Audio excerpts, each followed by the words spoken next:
أشهد أن لا إله إلا الله وحده لا شريك له وأشهد أن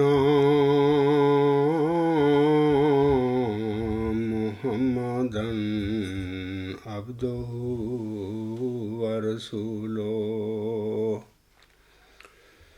أما بعد فأعوذ بالله من الشيطان الرجيم بسم الله الرحمن الرحيم الحمد لله رب العالمين الرحمن الرحيم مالك يوم الدين إياك نعبد وإياك نستعين اهدنا الصراط المستقيم صراط الذين أنعمت عليهم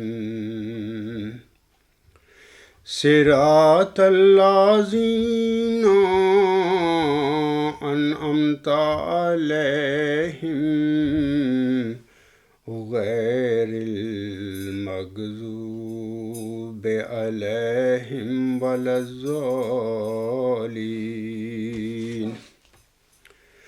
وعد الله الذين آمنوا منكم وعملوا الصالحات لا يستخلفنهم في الأرض كما استخلف الذين من قبلهم ولا يمكنن لهم دينهم الذي ارتضى لهم ولا يبدلنهم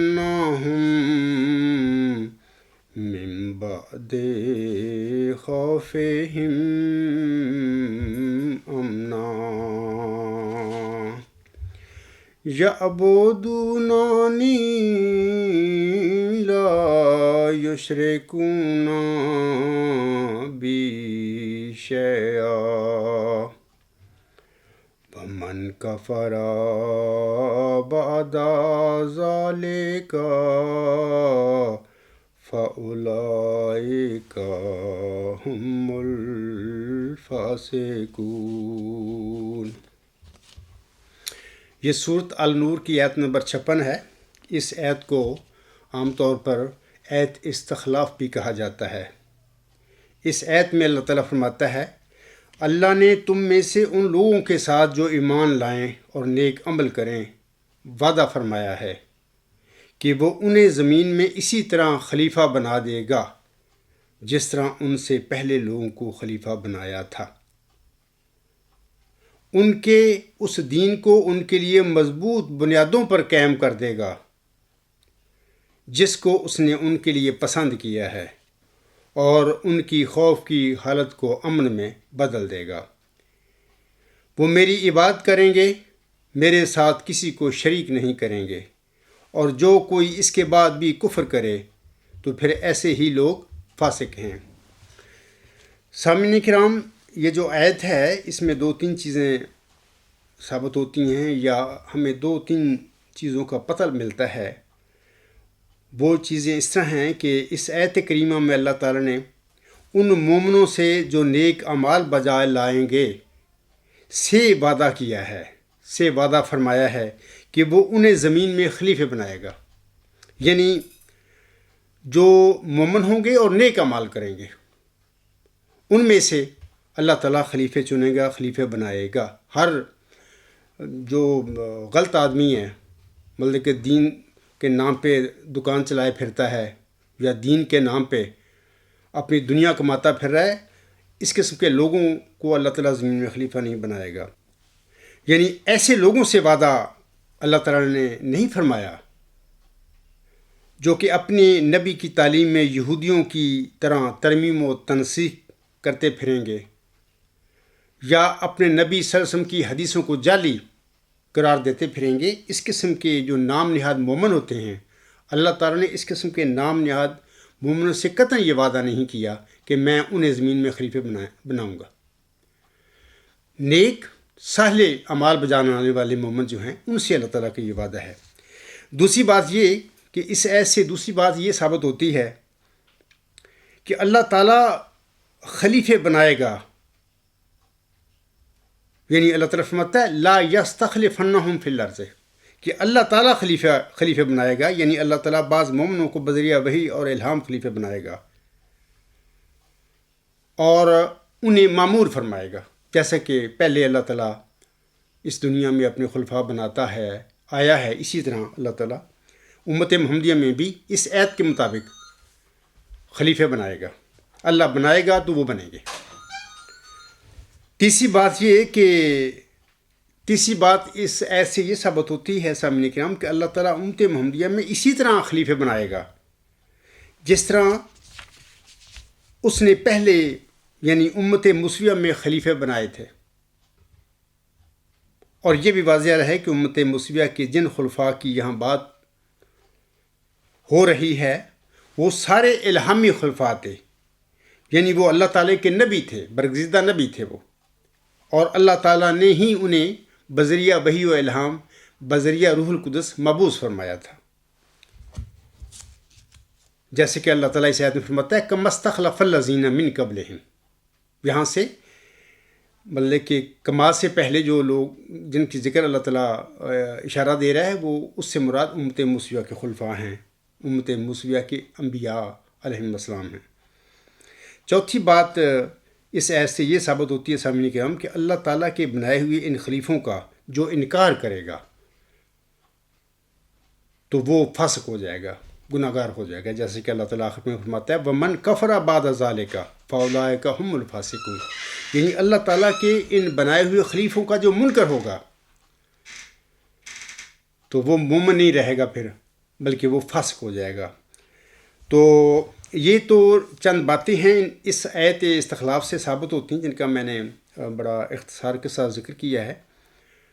اور میں یہ بھی بات بتانا چاہتا ہوں کہ اس آیت کے تشریح کرتے ہوئے جناب مرزا بشیر الدین محمود احمد صاحب نے اپنی تفسیر صغیر میں ایک نوٹ دیا ہے، یعنی تفسیر صغیر صفحہ 453 پر ان کا یہ نوٹ ہے، آپ وہاں پہ پڑھ سکتے ہیں۔ وہ فرماتے ہیں پہلے لوگوں میں شخصی خلافت ہوئی جیسا مسیح السلام کے بعد اور موسیٰ السلام کے بعد۔ پہلی بات تو یہ ہے کہ حضرت مسیح السلام تو بدبخت یہودی انہیں صلیب پر لے گئے، تو اللہ نے بڑی اپنے قدرت کاملہ کے ساتھ یہودیوں کے صلیب سے اسے بچایا، تو وہ تو بیچارہ وہاں سے اللہ تعالیٰ کی مدد کے ساتھ بچ کر نکلا، کسی جگہ پر اللہ تعالیٰ اسے لے گیا تو چلا گیا وہاں، تو وہاں کہاں اس نے اپنے کو خلیفہ بنایا تھا وہاں پہ۔ باقی یہ ہے کہ وہ کہاں گیا اللہ تعالیٰ ہی جانتا ہے، اس کا کوئی پتہ نہیں۔ جماعت انبیاء کا حضرت مرزا صلی اللہ علیہ وسلم کا عقیدہ ہے وہ کشمیر میں آ گیا تھا، ٹھیک ہے، لیکن جہاں پر بھی آ گیا ہوگا تو یہ باتیں قرآن کریم سے نہیں پتہ، واضح صاف طور پر اللہ نے نہیں بتائیں، لیکن بہرحال وہاں پہ یروشلم میں جہاں پر اس کی بعثت ہوئی تھی وہاں پر اپنے بعد اس نے کسی کو خلیفہ نہیں بنایا تھا، وہ تو اپنی جان بچا کر وہاں سے نکلا تھا، اللہ تعالیٰ نے کی دی ہوئی توفیق کے ساتھ مدد کے ساتھ وہ یہودیوں کے پنجہ سے اس نے رہائی پائی تھی۔ باقی آگے وہ کہ لکھتے ہیں اس پاس اس مثال سے آیت کا مضمون واضح ہو گیا، اور یہ بھی واضح ہو گیا کہ یہ خلافت انتخابی ہوگی نہ کہ نسلی۔ یہ بھی غلط بات کہہ رہے ہیں، یہ امت محمدیہ میں جو خلافت جس کا آیت استخلاف میں ذکر فرمایا گیا ہے، یہاں پر اللہ فرماتا ہے میں خلیفے بناؤں گا۔ اللہ کیسے بنایا کرتا ہے؟ وہ انتخاب کے ذریعے ہوا کرتے ہیں، اللہ خود بناتا ہے، بذریعہ روح القدس کھڑا کرتا ہے، وہی الہام کے ساتھ اللہ تعالیٰ کھڑا کرتا ہے۔ انتخابی جو خلافت ہوتی ہے نا، خلفائے راشدین جو ہوتے ہیں وہ جز وقتی ہوتی ہے، تھوڑا سا وقت وہ چلتی ہے، اس کے بعد ملوکیت وہ میں بدل جاتی ہے، ملوک آ جاتے ہیں، کہتے ہیں اپنے آپ کو خلیفہ ہی ہیں، خلافت ختم ہو جاتی ہے۔ تو یہاں پر اللہ تعالیٰ نے امت محمدیہ سے جس خلافت کا ذکر فرمایا ہے کہ میں تم میں یعنی جو مومن ہوں گے جو نیک اعمال بجا لائیں گے ان کو میں خلیفہ بناؤں گا، اللہ خلیفہ اسی طرح بنائے گا جیسے کہ امت موسیٰ میں اللہ تعالیٰ نے ان کے نبی جو تھے ان کو ان کے اللہ نے خلیفہ بنایا تھا، چنا تھا ان کو، تو الہام کے ذریعے اللہ تعالیٰ نے بنایا تھا۔ ایسے ہی امت محمدیہ سے بھی وعدہ کیا گیا ہے کہ میں نیک عمل بجا لانے والوں کو جو مومن بھی ہوں گے میں ان کو زمین پر خلیفہ بناؤں گا۔ تو آگے وہ کہتے ہیں کہ مسیحوں میں تو نسل ہو ہی نہیں سکتی کیونکہ ان کے بڑے پادریوں کے لیے شادی حرام ہے، تو اور یہود میں زیادہ تر خلافت الہام سے ہوئی، خود وہ تسلیم کرتے ہیں آخر پر اس نوٹ میں جا کر کہ یہود میں زیادہ تر خلافت الہام سے ہوئی ہے، جیسے یوشع موسیٰ علیہ السلام کے خلیفہ ہوئے، اسی طرح داؤد موسیٰ علیہ السلام کے خلیفہ ہوئے اور وہ صاحب الہام تھے۔ تو اب قطعی طور پر یہ بات ثابت ہو گئی ہے کہ کما سے اللہ تعالیٰ نے اس آیت میں امت موسیٰ کے خلفاء کی طرف اشارہ فرمایا ہے۔ تو خود مرزا بشیر الدین محمود احمد لکھ رہے ہیں کہ ان کی خلافت جو الہامی خلافت ہے، وہ نبی ہیں سارے۔ تو ایسے ہی اللہ تعالیٰ نے امت محمدیہ میں خلفاء بنانے کا جو وعدہ فرمایا ہے وہ سارے الہامی خلفاء ہوں گے، اللہ ان کو کھڑے کرے گا تب وہ خلیفہ بنیں گے۔ اور اس سے مراد سارے جو امت محمدیہ میں حضرت مرزا صاحب سب سے پہلے مجددین آئے ہیں اور 13واں خلیفہ خود حضرت مرزا صاحب علیہ السلام تھے، وہ بھی یہ سارے لوگ جو اللہ کے الہام کے ساتھ کھڑے ہوئے تھے۔ اور یہ عاجز بھی الحمدللہ گزشتہ خطبہ جمعہ میں نے بڑی تفصیل سے بتایا ہے کہ اللہ تعالیٰ نے اس عاجز کو کھڑا کیا ہے، اور کس طرح کھڑا کیا ہے اس کی تفصیل میں نے گزشتہ خطبہ جمعہ میں بتا دی ہے۔ سامعین کرام،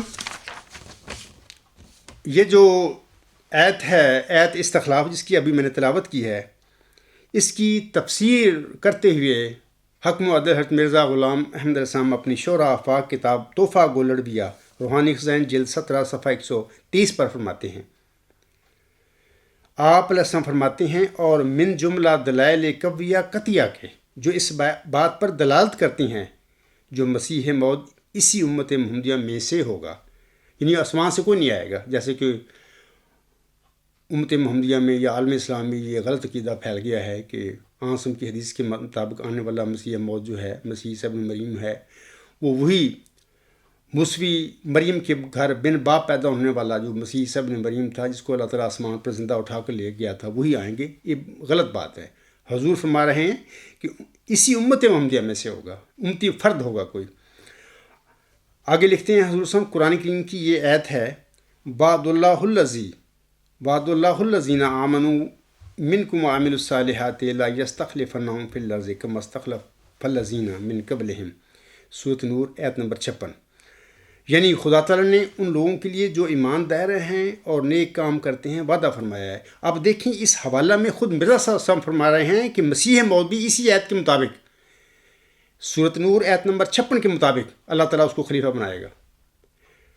تو یہ آپ کیا تھے علیہ السلام، آپ علیہ السلام کیا تھے؟ مجدد تھے، یعنی 13ویں خلیفہ تھے امت محمدیہ میں، 14ویں صدی کے مجدد تھے آپ۔ آگے اس میں فرماتے ہیں جو ان کو زمین پر انہی خلیفوں کی مانند جو ان سے پہلے گزر چکے ہیں خلیفہ مقرر فرمائے گا۔ اس آیت میں پہلے خلیفوں سے مراد حضرت موسیٰ کی امت میں سے خلیفے ہیں۔ حضور صاحب نے بھی تشریف فرما دی کہ کم استخلف الذین سے کیا مراد ہے، من قبلہم سے کیا مراد ہے۔ حضور صاحب نے فرما دیا ہے کہ اس سے مراد امت مسلمہ میں جتنے بھی خلیفہ اللہ نے کھڑے کیے تھے، مبعوث فرمائے تھے، سارے نبی تھے، ان کا یہاں پر کما سے مراد یہ ہے کہ وہ ان کی طرح اللہ تعالیٰ امت محمدیہ میں بھی خلفاء بنائے گا، جن کو خدا تعالیٰ نے حضرت موسیٰ کی شریعت کو قائم کرنے کے لیے پے در پے بھیجا تھا، اور خاص کر کسی صدی کو ایسے خلیفوں سے جو دین موسوی کے مجدد تھے خالی نہیں جانے دیا۔ اب دیکھیں حضرت مرزا صلی اللہ علیہ وسلم ان تمام انبیاء جو بنی اسرائیل تھے ان کو اب ہر صدی کے مجدد قرار دے رہے ہیں کہ وہ اپنے وقت کے مجددین تھے۔ سامعین کرام، امسال جلسہ سالانہ کے موقع پر بہت سارے تحریری رنگ میں لوگوں نے سوال لکھ کر بھیجے تھے مجھے میری طرف کہ میں ان کے جواب دوں، یعنی جلسہ سالانہ کے موقع پر مجلس سے سوال جواب میں۔ لیکن خاکسار نے جو حاضرین تھے، جو موجود تھے، لوگ جلسہ سالانہ میں جو شریک ہوئے تھے، میں نے ان کو موقع دیا کہ وہ خود اپنے سوال کریں تو میں ان کا جواب دوں گا۔ تو اسی طرح موجود جو حاضرین تھے جلسہ سالانہ میں شامل ہوئے، انہوں نے ہی سوال کیے، میں نے خاکسار نے ان کے سوالوں کے جواب ہی دیے۔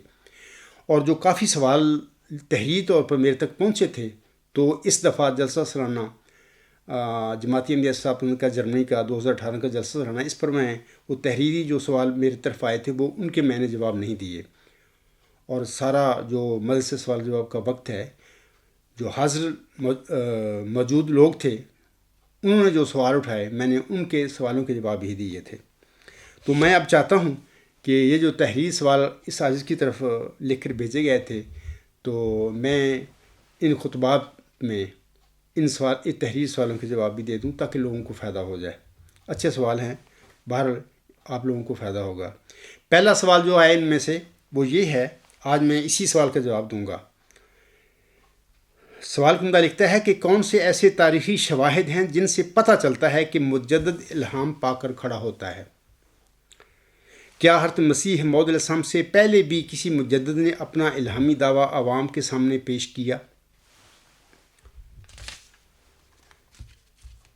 اس سوال کا جواب دینے سے پہلے میں ایک دو باتیں عرض کرنا چاہتا ہوں۔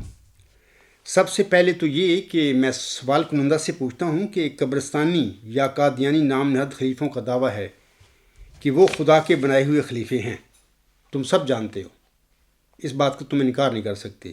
یا وہ کہتے ہیں کہ ان کی خلافت اعلی منہاج نبوت ہے، یہ بات بھی بالکل ان کا دعویٰ ہے۔ میں سوال کنندہ سے پوچھتا ہوں کہ کیا ان قبرستانی کی خلیفوں کے وہ الہامات آپ مجھے بتا سکتے ہیں کہ کن الہاموں کے ساتھ یہ کھڑے ہوئے ہیں، اللہ نے ان کو کھڑا کیا ہے؟ کیونکہ یہ تو قدم قدم پر یہ خدا کا بنائے ہوئے خلیفہ کا دعویٰ کرتے ہیں کہ ہم خدا کے بنائے ہوئے خلیفے ہیں۔ اگر خدا کے بنائے ہوئے ہیں تو وہ کہاں الہام ہیں ان کے جن کے ساتھ یہ کھڑے ہوئے تھے؟ مثال کے طور پر 1914 میں مرزا بشیر الدین محمود احمد نے اپنی مجلس انصار میں اپنی خلافت ثانیہ کا ووٹ لیا تھا، اور بانی جماعت علیہ السلام جو حکم عدل تھا اس کی الوصیت کو رد کر دیا تھا اس نے۔ میرا سوال ہے سوال کنندہ سے کہ وہ کون سا الہام ہے مرزا بشیر الدین محمود احمد کا جس کے ساتھ وہ کھڑا ہوا تھا؟ وہ تو اپنی فریب کاری اور مکاری کے ساتھ اپنی مجلس انصار میں ہی اپنے 40 بندے اکٹھے کر کے اس نے اپنی خلافت کا ووٹ لے لیا اور اعلان کر دیا کہ مجھے خدا نے خلیفہ بنایا۔ اتنے جھوٹے لوگ ہو تم۔ اس کے بعد 1965 میں سوال کنندہ سے پوچھتا ہوں کہ مرزا ناصر کو کون سا الہام ہوا تھا؟ کس الہام کے ساتھ مرزا ناصر احمد کھڑے ہوئے تھے؟ وہ دکھائیں مجھے۔ اور پھر 1982 میں مرزا طاہر احمد کس الہام کے ساتھ کھڑے ہوئے تھے؟ کیونکہ وہ سب کہتے ہیں کہ ہم خدا کے بنائے ہوئے خلیفے ہیں۔ یہ مذاق ہے؟ قدم قدم کے یہ لوگ کہتے ہیں کہ ہماری خلافت اعلی منہاج نبوت ہے۔ اگر ہے تو وہ الہام دکھائیں۔ مرزا غلام صاحب کی خلافت اعلی منہاج نبوت تھی، میں ابھی اس کو ان کا حوالہ دوں گا، آپ لوگوں کو پڑھ کے سناؤں گا۔ یہ بھی کہتے ہیں کہ ہماری خلافت اعلی منہاج نبوت ہے۔ اگر ان کی خلافت اعلی منہاج نبوت ہے اور یہ خدا کے بنائے ہوئے خلیفے ہیں، میں سوال کنندہ سے پوچھتا ہوں کہ مرزا طاہر کا، مرزا ناصر کا، مرزا بشیر الدین محمود احمد کا اور آپ کے موجودہ جو ہے نام نہاد خلیفہ ہے قبرستانی، اس کا وہ کس الہام کے ساتھ یہ کھڑا ہوا ہے؟ 2003 میں جب مرزا طاہر احمد فوت ہوئے ہیں تو آپ مجھے دکھائیں کہ کس الہام کے ساتھ مرزا مسرور احمد صاحب کھڑے ہوئے تھے؟ کیونکہ ان سب کا دعویٰ ہے کہ ہم خدا کے بنائے ہوئے خلیفے ہیں اور ہماری خلافت اعلی منہاج نبوت ہے۔ اگر آپ نہیں بتا سکتے تو پھر کیا یہ سب جھوٹ اور دجل نہیں ہے لوگوں کا، اور لوگوں کو احمدی کو گمراہ کرتے پھر رہے ہیں، اور احمدی بھی ایسے کہ وہ گمراہ ہوتے پھر رہے ہیں۔ دوسری بات میں یہ کہنا چاہتا ہوں اپنے سوال کنندہ سے کہ اگر کوئی غیر احمدی مسلمان اس قسم کا سوال کرے تو اس کی تو سمجھ آ جاتی ہے نا، کیونکہ وہ لوگ سارے غیر احمدی مسلمان تو مرزا صاحب وسلم کے دعوے کے منکر ہیں۔ انہوں نے ماننا ہی کہ مرزا صاحب کوئی سچا مجدد تھا، یا کوئی سچا مسیح موعود تھا، یا سچا امام مہدی تھا، یا سچا امتی نبی تھا، وہ تو انکاری منکر ہیں حضور صاحب کے۔ لیکن حکم عدل حضرت مرزا غلام احمد علیہ السلام، جنہوں نے اپنی تالیفات میں سینکڑوں جگہ پر حدیث مجددین کو سچی حدیث قرار دیا ہوا ہے، اور وہ بذریعہ الہام خود مبعوث ہوئے تھے۔ حیرت ہے کہ حضرت مرزا غلام صاحب کو حکم عدل ماننے والے آج اس قسم کے سوال اس آیت سے کرتے پھر رہے ہیں۔ مرزا غلام صاحب 13ویں خلیفہ تھے 14ویں صدی کے. وہ الہام کے ساتھ کھڑے ہوئے تھے. میں سمجھتا ہوں اس کے بعد تو کسی احمدی کے لیے تو کوئی چانس ہی نہیں ہے یا اس کے لیے گنجائش نہیں ہے کہ وہ آنے والے بندے سے اس کے سوال پوچھے کہ جناب پہلے مجدد مرزا صاحب سے پہلے تو وہ الہام کے ساتھ کھڑے ہوئے تھے. ظاہر ہے کہ جب مرزا صاحب الہام کے ساتھ کھڑے ہوئے ہیں تو یقیناً ان سے پہلے بھی جو مجددین اللہ تعالیٰ کی طرف سے معمور ہوئے تھے وہ سب الہام کے ساتھ ہی کھڑے ہوئے تھے. یہ تو ایک ضمنی باتیں ہیں جن کا ابھی میں نے ذکر کیا ہے. تو اس کے بعد میں سوال کنندہ کہ اس سوال کے جواب میں چند گزارشات پیش کروں گا. سامعین کرام، پہلی گزارش یہ ہے کہ مجدد کا انتخاب نہیں ہوا کرتا بلکہ وہ معمور ہوا کرتا ہے. اور یہ بھی یاد رکھیں کہ اور جو معمور ہوتا ہے وہ ہمیشہ روح القدس پا کر یا وحی و الہام پا کر کھڑے ہوتے ہیں، کیونکہ ان کا تو انتخاب نہیں ہوتا. جیسے جال سازیاں جماعت احمدیہ قبرستان میں ہوتی ہیں، ایک فوت ہو چکا ہوتا ہے تو اندر مسجد میں دروازے بند کر کے اپنی خاندانی خود ساختہ بل سے وہ انتخاب جو بنائی ہوئی ہے وہ ایک ڈرامہ کر رہی ہوتی ہے. وہ ڈرامہ جب مکمل ہو چکا ہوتا ہے تو بعد نکلے کہتے ہیں کہ اللہ نے خلیفہ بنا دیا ہے. اتنے بڑے جھوٹے لوگ ہو تم، تاریخی جھوٹے لوگ ہو تم، اور لوگوں کو بیوقوف بناتے ہو، اور 100 سال ہو گیا تم بیوقوف بناتے چلے آ رہے ہو. تو آپ لوگوں کو سمجھنا چاہیے کہ جو مجدد ہوتا ہے اس کا انتخاب نہیں ہوتا بلکہ وہ روح القدس پا کر کھڑا ہوتا ہے. اور جب روح القدس پا کر کھڑا ہوتا ہے تو ظاہر ہے کوئی روح القدس ہوتا کیا ہے؟ الہام ہوتا ہے، وہی ہوتا ہے. ہر زمانے کا جو مجدد ہے وہ روح القدس پا کر کھڑا ہوا کیونکہ اس کا انتخاب نہیں ہوا تھا. جب انتخاب ہی نہیں ہوا تھا تو پھر کیسے کھڑا ہوا؟ اللہ نے کھڑا کیا اسے تو وہ کھڑا ہوا.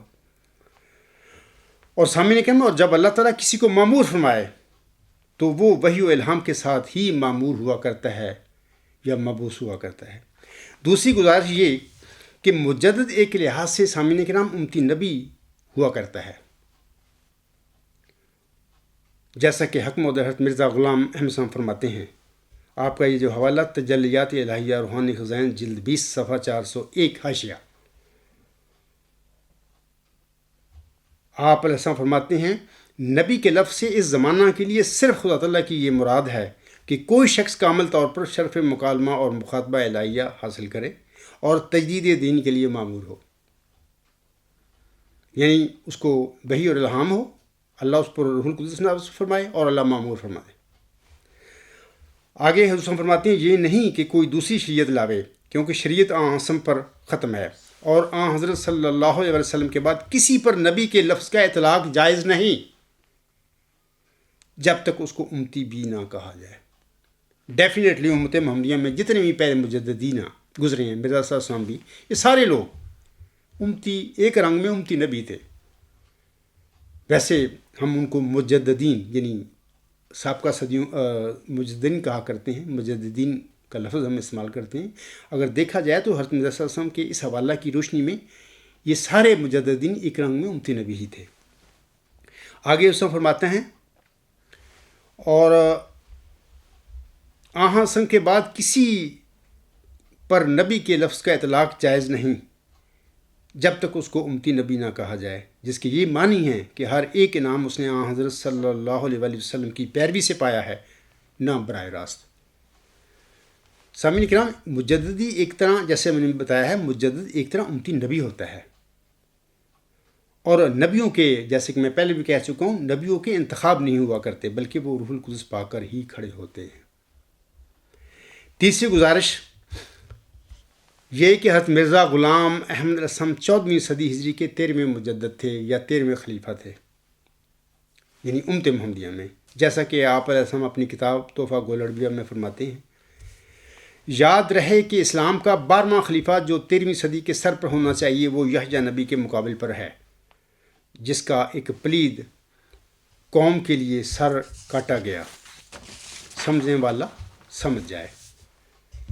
اس لیے ضروری ہوا کہ 12واں خلیفہ قریشی ہو، جیسا کہ حضرت یحییٰ اسرائیلی ہیں.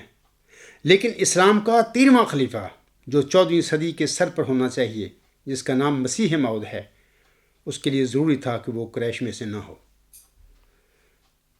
جیسا کہ حضرت عیسیٰ اسرائیلی نہیں ہیں. سید احمد صاحب بریلوی سلسلہ خلافت محمدیہ کے 12ویں خلیفہ ہیں، جو حضرت یحییٰ کے مثیل ہیں اور سید ہیں۔ تو تحفہ گولڑویہ روحانی خزائن جلد 17 صفحہ 193 تا 194 پہ یہ الفاظ ہیں حضور صلی اللہ علیہ وسلم کے۔ اس حوالہ سے 2 باتیں ثابت ہو گئیں کہ حضرت مرزا صاحب وسلم سے پہلے جتنے بھی مجددین آئے ہیں ان کو بھی اللہ نے کھڑا فرمایا، ان کو بھی اللہ نے معمور فرمایا تو وہ کھڑے ہوئے۔ اللہ کس طرح معمور فرماتا ہے؟ اللہ اسی طرح معمور فرماتا ہے یا کھڑا کرتا ہے یا مبعوث کرتا ہے جیسے نبیوں کو کرتا ہے۔ یہ مجددین بھی اس طرح سارے کھڑے ہوئے تھے۔ دوسری بات اس حوالہ سے یہ ثابت ہوتی ہے کہ حضرت مرزا صلی اللہ علیہ وسلم بھی اسی تجدیدی سلسلے کے 13ویں خلیفہ تھے امت محمدیہ میں، 14ویں صدی کے مجدد یا 13ویں خلیفہ تھے یا 13ویں مجدد کہہ لیں۔ تو آپ علیہ السلام بھی الہام اور وحی کے ساتھ روح القدس پا کر کھڑے ہوئے تھے۔ تو یہ حوالہ بتا رہا ہے کہ آپ علیہ السلام سے پہلے جتنے بھی مجددین آئے ہمیں ان کے الہام ڈھونڈنے کی ضرورت نہیں ہے، کیونکہ حق معدل فرما رہے ہیں کہ میں امت محمدیہ میں 13واں خلیفہ ہوں، 14ویں صدی کے سرپرست نے مجھے مبعوث فرمایا ہے۔ تو آپ سے پہلے جتنے بھی مجددین آئے ہیں وہ سارے اللہ نے مبعوث فرمائے تھے اور روح القدس پا کر وہ کھڑے ہوئے تھے۔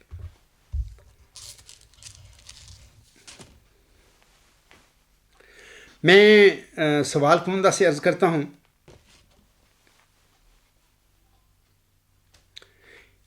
کہ حق معدل حضرت مرزا غلام احمد علیہ السلام کی شہادت اور گواہی سے بڑھ کر ان لوگوں کے لیے جو آپ علیہ السلام کو حق معدل تسلیم کرتے ہیں، جو نہیں کرتے غیر احمدی مسلمان ہیں، ان کی بات تو الگ ہے نا۔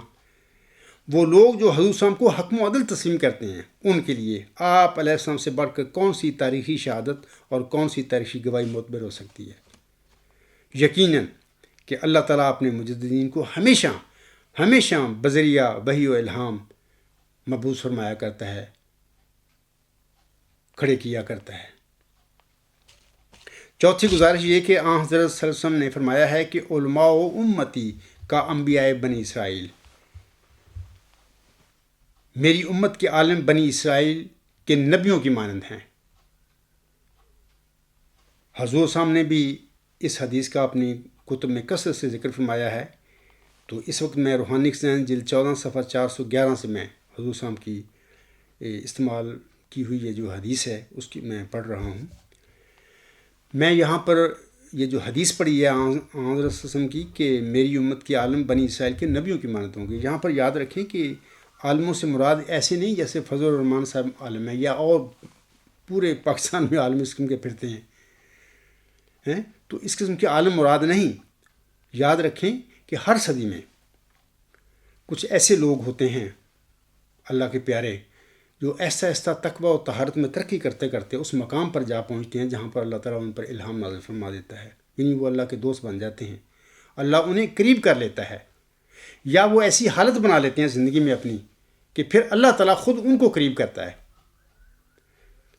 تو ایسے لوگ جو ہوتے ہیں چند ہوتے ہیں صاحب الہام بزرگ یہ لوگ ہوتے ہیں، ان میں سے ہی پھر اللہ تعالیٰ اس صدی میں جو شرارتی لوگوں نے، دنیا دار لوگوں نے اللہ تعالیٰ کے پیارے دین میں، دین اسلام میں جو غلطیاں ڈال دی ہوتی ہیں، بدعتیں ڈال دی ہوتی ہیں، ان بدعتوں اور غلطیوں کو دور کرنے کے لیے اللہ تعالیٰ اس قسم کے صاحب الہام بزرگوں میں سے کسی ایک کا انتخاب کر لیتا ہے، اس کو معمور فرما دیتا ہے، اور وہ وحی پا کر روح القدس پا کر کھڑا ہوتا ہے۔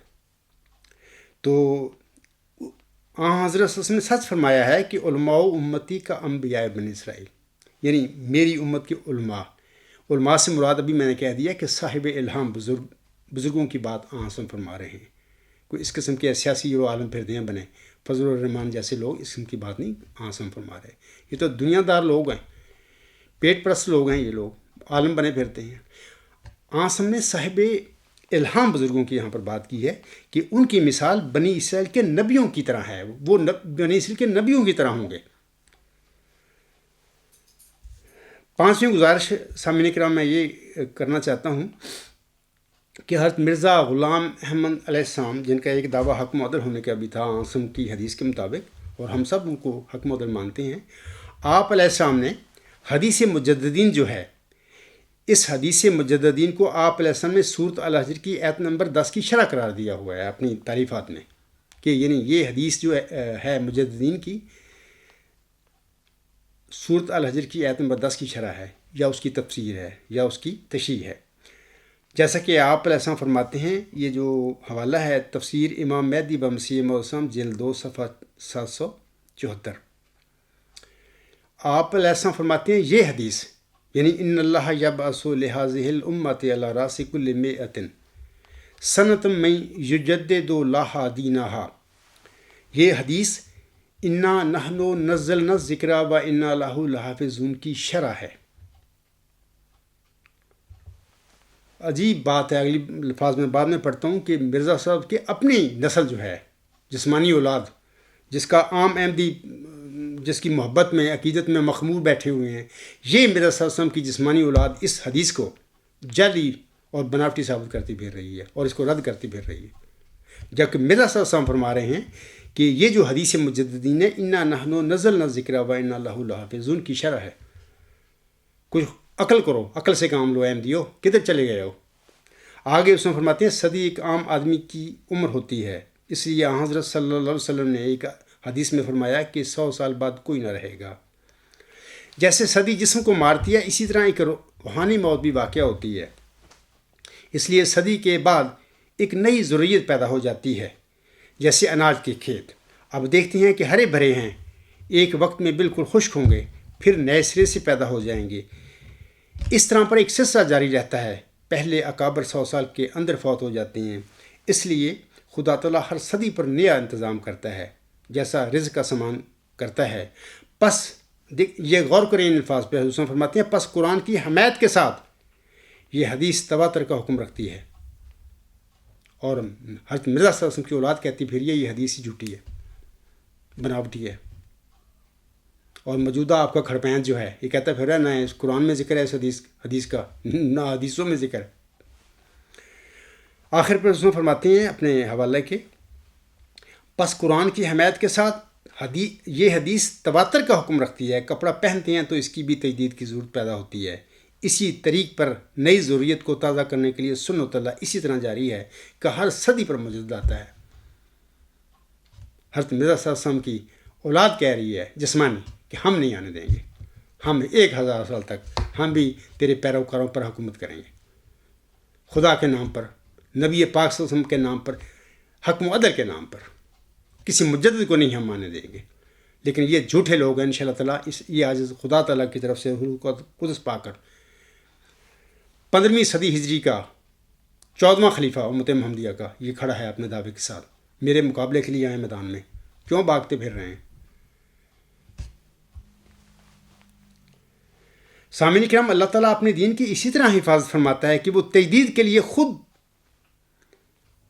امت محمدیہ میں سے کسی مومن کو، کسی صاحب الہام بزرگ کو مامور فرما دیتا ہے، کھڑا کر دیتا ہے، اور وہ مامور جو ہوتا ہے ظاہر ہے کہ وحی و الہام اور روح القدس کے ساتھ کھڑا ہوتا ہے۔ چھٹی گزارش جو ہے، میں اس حوالے سے سوال کنندہ جو ہے اسے یہ کہنا چاہتا ہوں کہ مرزا غلام احمد السلام جنہیں ہم حکم و عدل مانتے ہیں، وہ ایت استخلاف جس کا خطبہ کے شروع میں نے جس کی تلاوت کی ہے، یعنی سورۃ نور ایت نمبر 56، اس ایت استخلاف کو انا نحن نزلنا الذکر و انا لہ لحافظون کی تفسیر قرار دیتے ہیں، یعنی کہ سورۃ الحجر کی آیت نمبر 10 کی سورۃ النور کی آیت نمبر 56 تفسیر ہے۔ جیسا کہ آپ اسلام فرماتے ہیں شہادت القرآن روحانی خزان 6 جلد 6 صفحہ 341 تا 342، آپ علیہ السلام فرماتے ہیں پس یہ ایت یعنی سورۃ النور ایت نمبر 56 در حقیقت اس دوسری ایت انا نحن نزلنا الذکر و انا لہ لحافظون کے لیے بطور تفسیر کے واقعہ ہے، اور اس سوال کا جواب دے رہی ہے کہ حفاظت قرآن کیوں کر اور کس طور سے ہوگی۔ کیا اس قسم کے جعلی خلیفے جو ہیں نام نہاد بنے بیٹھے ہیں، جو کہ یہودیوں کی طرح حضرت مرزا صلی اللہ علیہ وسلم کی جو عبارتیں ہیں وہ ان میں ترمیم و تنسیخ کرتے پھر رہے ہیں، اور حدیثوں کو، پیارے نبی صلی اللہ علیہ وسلم کی حدیثوں کو، حضرت مرزا غلام صاحب کے تعلیمات کے فتاوی کے برخلاف جعلی اور جھوٹی قرار دیتے پھر رہے ہیں؟ کیا اس قسم کے جعلی خلیفوں کے ذریعے اللہ تعالیٰ قرآن کریم کی تعلیم کی جو ہے وہ حفاظت کروائے گا؟ نہیں. اس قسم کے غلط قسم کے جو لوگ ہیں، خلافت کے نام پر جماعتوں کو پکڑ کر بیٹھ جاتے ہیں، قبضہ کر کے بیٹھ جاتے ہیں، اس قسم کے نام نہاد خلیفے جو ہیں، جو گند ڈالتے ہیں دین اسلام میں یا احمدیت میں جنہوں نے ڈالا ہے، یا قرآن کریم کی تعلیم میں غلطیاں ان لوگوں نے پیدا کی ہیں، تو اس قسم کی غلطیوں کو، بدعتوں کو صاف کرنے کے لیے اللہ تعالیٰ اپنی جناب سے اس کسی صدی میں بھی اپنے صاحب الہام جو بزرگ ہوتا ہے اللہ تعالیٰ کا، جس پر اللہ تعالیٰ وحی اور الہام نازل فرماتا ہے، اس کو مبعوث فرماتا ہے. وہ کھڑا ہوتا ہے اور وہ ان غلطیوں کو دور کرتا ہے. آگے اس میں فرماتے ہیں، سو خدا تعالیٰ فرماتا ہے کہ میں اس نبی کریم کے خلیفے وقتاً فوقتاً بھیجتا رہوں گا. اور خلیفہ کے لفظ کو اشارہ کے لیے اختیار کیا گیا کہ وہ نبی کے جانشین ہوں گے اور اس کی برتوں میں سے حصہ پائیں گے، جیسا کہ پہلے زمانوں میں ہوتا رہا.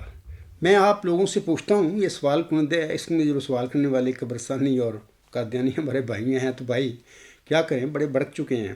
تو میں ان سے کہتا ہوں کہ یار یہ جو اس میں سوال کرتے پھر رہے ہو، یہ نام نہاد قبرستانی جو خلیفے ہیں، کیا انہوں نے اس قسم کے جعل جو حدیثوں کو جعلی اور حضرت مرزا صاحب ان کی تعلیمات میں کانٹ چھانٹ کرتے پھر رہے ہیں، اور قرآن کی کریم کی جو آیات ہیں ان کی غلط تشریحیں اور تعبیریں کرتے پھر رہے ہیں، کہ اس قسم کے لوگوں سے اللہ تعالیٰ حفاظت قرآن کا کام لے گا؟ یہ تو ہے ہی جھوٹے لوگ. اور غالباً الغلام.com پر مضمون نمبر 2 ہے، غالباً تحریف کیوں، تفصیل پڑھیں. میں نے وہاں پر ان کا کچا چٹھا پھولا ہوا ہے. چند مثالیں میں نے دی ہیں کہ کس کس طریقے سے یہ لوگ حضرت مرزا غلام صاحب کی تعلیم کو بلتے پھر رہے ہیں.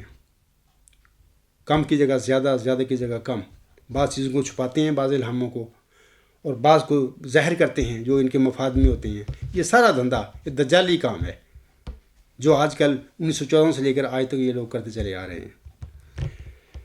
آگے حسن فرماتے ہیں، ہم کب کہتے ہیں کہ مجدد اور محدث دنیا میں آ کر دین میں سے کچھ کم کرتے ہیں یا زیادہ کرتے ہیں، بلکہ ہمارا قول تو یہ ہے کہ ایک زمانہ گزرنے کے بعد جب پاک تعلیم پر خیالات فاسدہ کا ایک غبار پڑ جاتا ہے اور حق خالص کا چہرہ چھپ جاتا ہے، تب اس خوبصورت چہرہ کو دکھلانے کے لیے مجدد اور محدث اور روحانی خلیفے آتے ہیں. حضور صاحب کے اس اقتباس سے بھی ثابت ہوتا ہے سامعین کرام کہ اللہ تعالیٰ مجددین کو اپنے دین کی حفاظت کے لیے خود کھڑا کرتا ہے، خود مامور فرماتا ہے.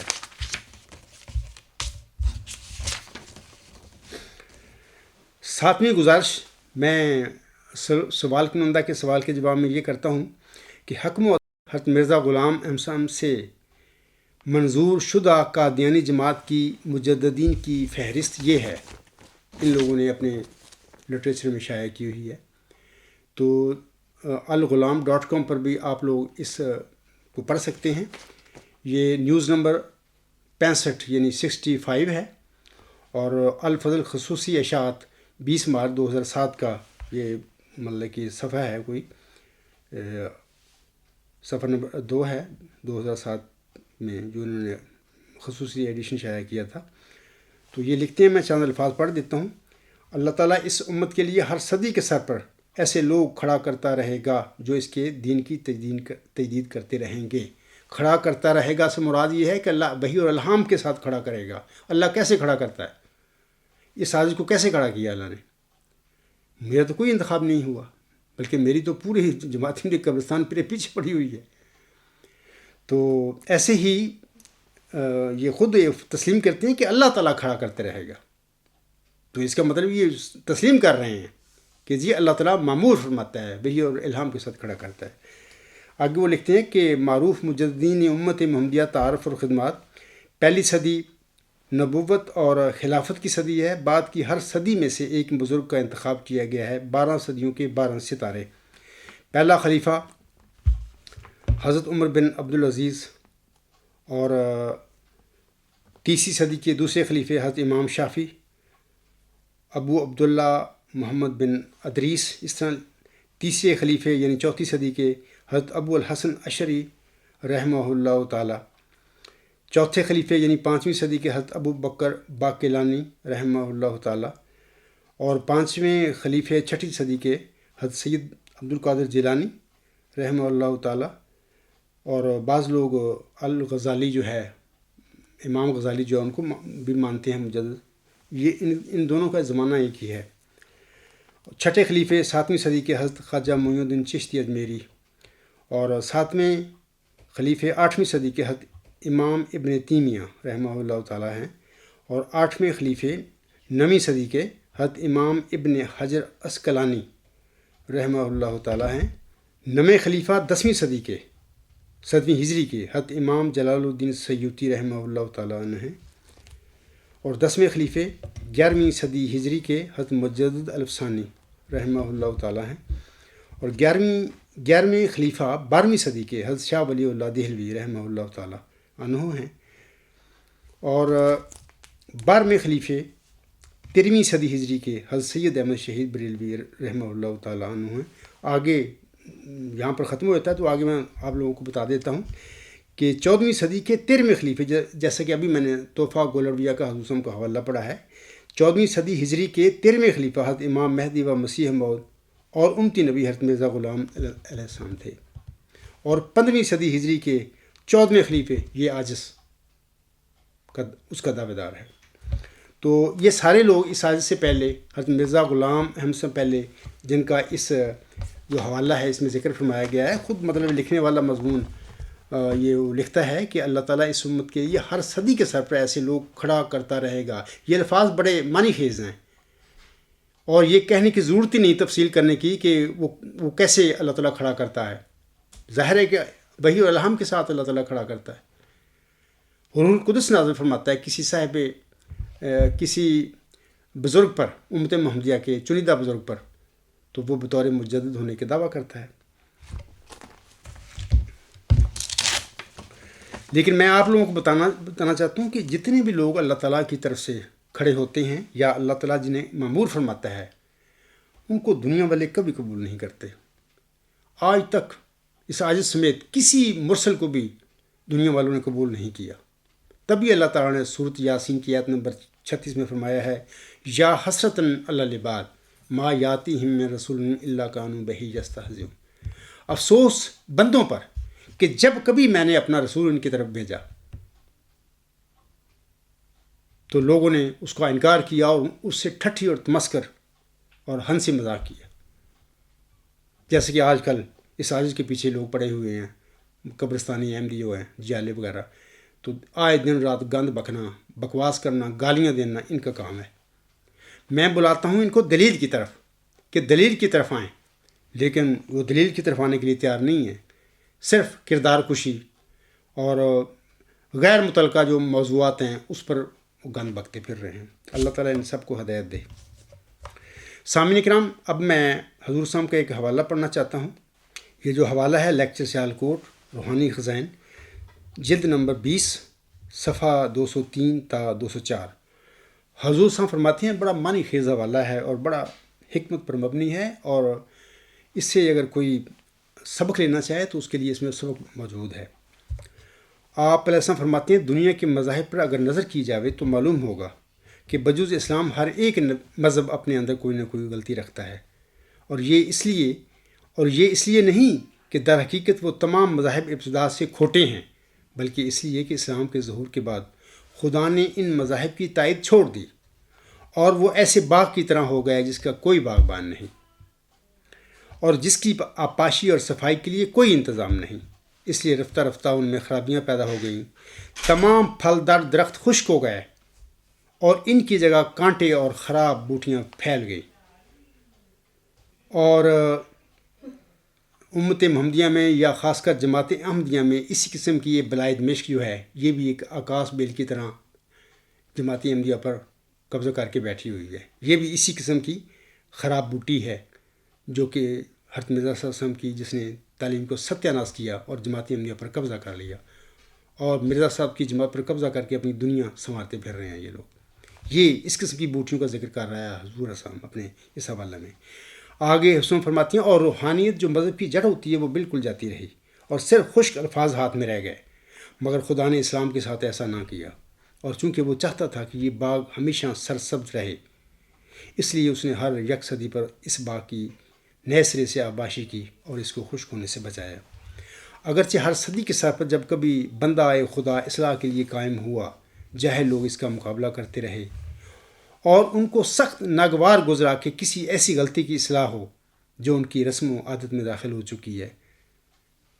دیکھیں، آج میں پیشوی مسلم کا جھوٹا دعویٰ کیا ہے خلیفہ ثانی نے، میں ثابت کرتا ہوں کہ اللہ تعالیٰ نے وہ ذکی غلام تو دیا ہی نہیں بطور جسمانی لڑکا حضرت مرزا صلی اللہ علیہ وسلم کو یا محمدی مریم علیہ السلام کو، وہ جھوٹا دعویٰ کیا انہوں نے۔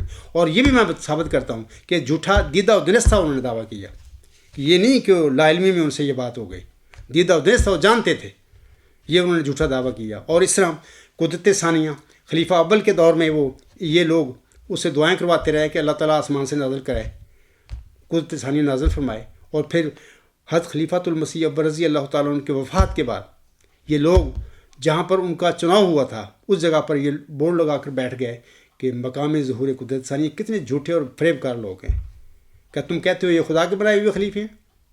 یہ تو بلاد مشق کے کھڑپنچ ہیں، اور یہ نہیں چاہتے کہ ان باتوں کی جو ہم کر کے بیٹھے ہیں دھندے اپنے دنیا کمانے کے لیے ان کی اصلاح ہو، کوئی اصلاح کرنے کے لیے کوئی اللہ تعالیٰ کی طرف سے آئے۔ یہی بات ہے کہ یہ پوری میرا اخراج، میرے بچوں کا اخراج، میرے ساتھیوں کا اخراج مرزا غلام صاحب کی سچی جماعت سے خراج کر کے ہمیں مفسد قرار دے کر اور ہمیں مقاطع عام سے کر کے باہر بٹھایا ہوا ہے ان لوگوں نے، نہ یہ بات کرنے کے لیے تیار ہیں نہ مبالغہ کرنے کے لیے تیار ہیں۔ تم ان لوگوں کو کہتے ہو کہ خدا کے بنائے ہوئے خلیفے ہیں، یہ تم مردود لوگ ہیں جنہوں نے اتنا ظلم کیا امت محمدیہ میں جماعت احمدیہ پر کہ اس سے پہلے میرا خیال سے پہلے کوئی ایسی ظلم کی مثال نہیں ملتی ہمیں۔ آگے اس میں فرماتے ہیں لیکن خدا تعالیٰ نے اپنی سنت کا نہ چھوڑا، یہاں تک کہ آخری زمانے میں جو ہدایت اور ضلالت کا آخری جنگ ہے، خدا نے 14ویں صدی اور الف آخری سر پر مسلمانوں کو غفلت میں پا کر پھر اپنے عہد کو یاد کیا اور دین اسلام کی تجدید فرمائی، مگر دوسرے دینوں کو ہمارے نبی صلی اللہ علیہ وسلم کے بعد یہ تجدید کبھی نصیب نہیں ہوئی، اس لیے وہ سب مذہب مر گئے، ان میں روحانیت باقی نہ رہی اور بہت سی غلطیاں ان میں جم گئیں کہ جیسے بہت مستعمل کپڑے پر جو کبھی دھویا نہ جائے میل جم جاتی ہے۔ اور ایسے انسانوں نے جن کو روحانیت سے کبھی بے بیرا نہ تھا اور جن کے نفس امارہ سفری زندگی کے علائشوں سے پاک نہ تھے، اپنی نفسانی خواہشوں کے مطابق ان مذاہب کے اندر بے جا دخل دے کر ایسی صورت ان کی بگاڑ دی کہ اب وہ کچھ اور ہی چیز ہیں، جیسے کہ مرزا غلام صاحب کی احمدیت کا حال ہو چکا ہے۔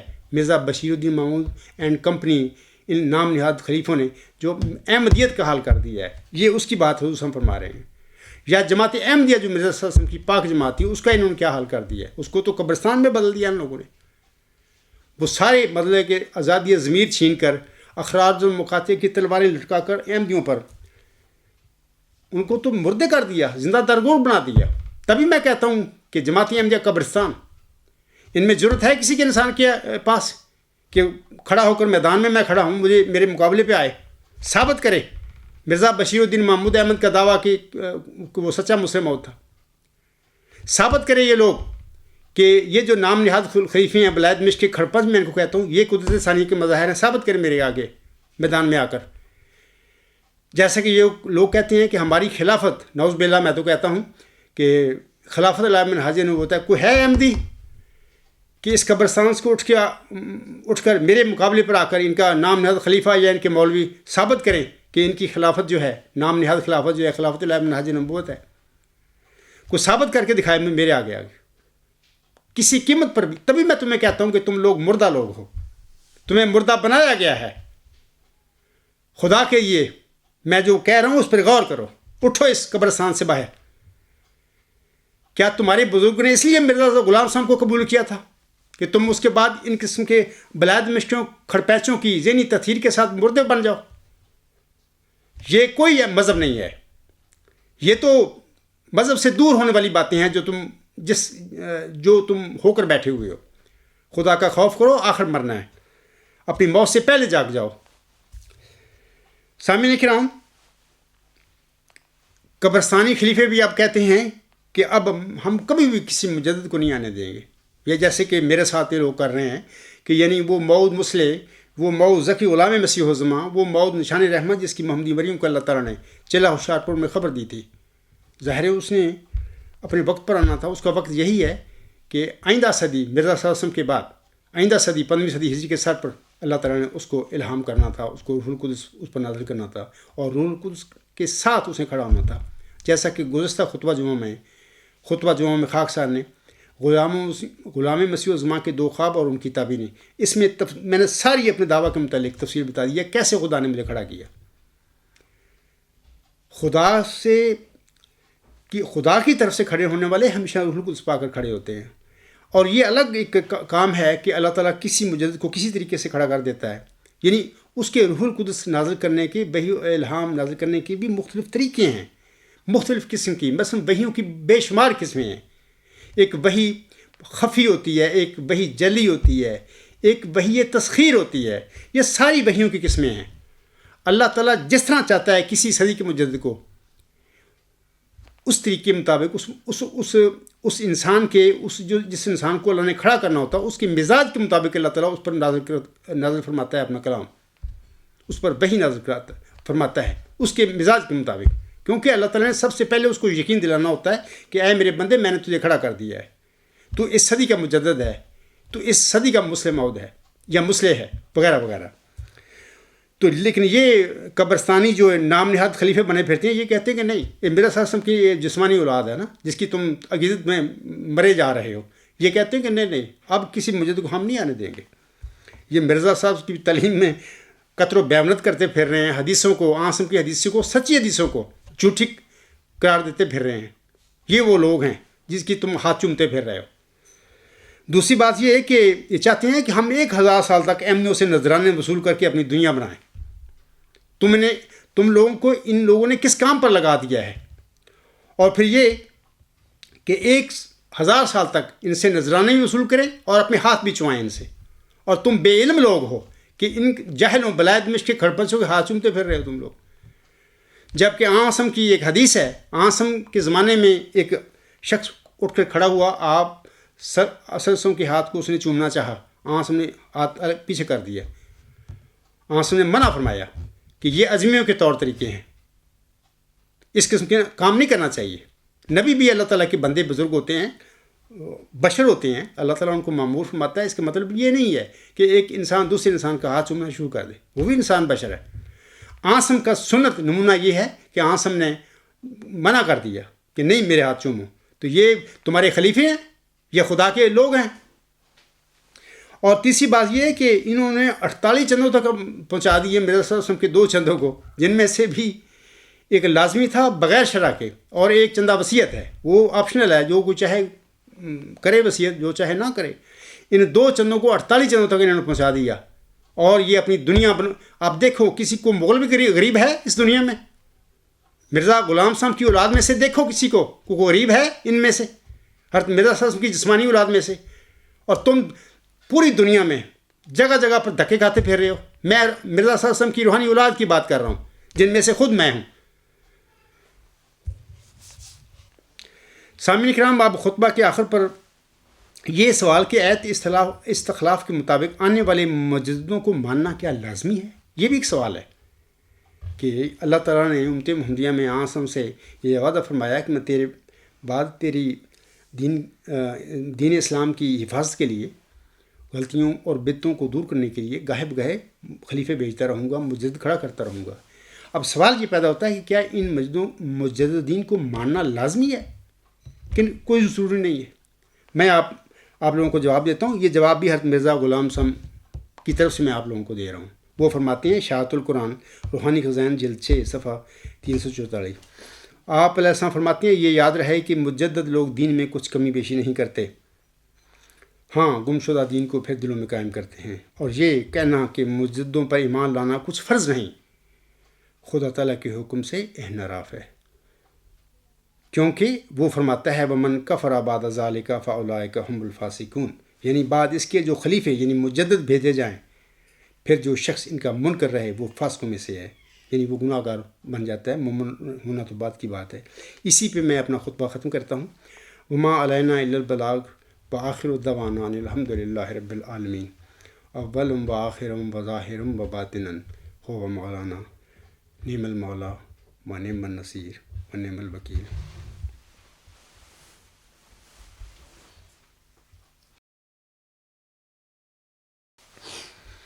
الحمد للہ نحمده ونستعینه ونستغفره ونؤمن به ونتوکل علیہ ونعوذ باللہ من شرور انفسنا ومن سیئات اعمالنا من يهده الله فلا مضل له ومن يضلله فلا هادي له ونشهد أن لا إله إلا الله ونشهد أن محمدا عبده ورسوله. عباد اللہ رحمکم اللہ ان اللہ یأمر بالعدل والإحسان وإیتاء ذی القربى وینہی عن الفحشاء والمنکر والبغی یعظکم لعلکم تذکرون. اذکروا اللہ یذکرکم وادعوہ یستجب لکم ولذکر اللہ اکبر.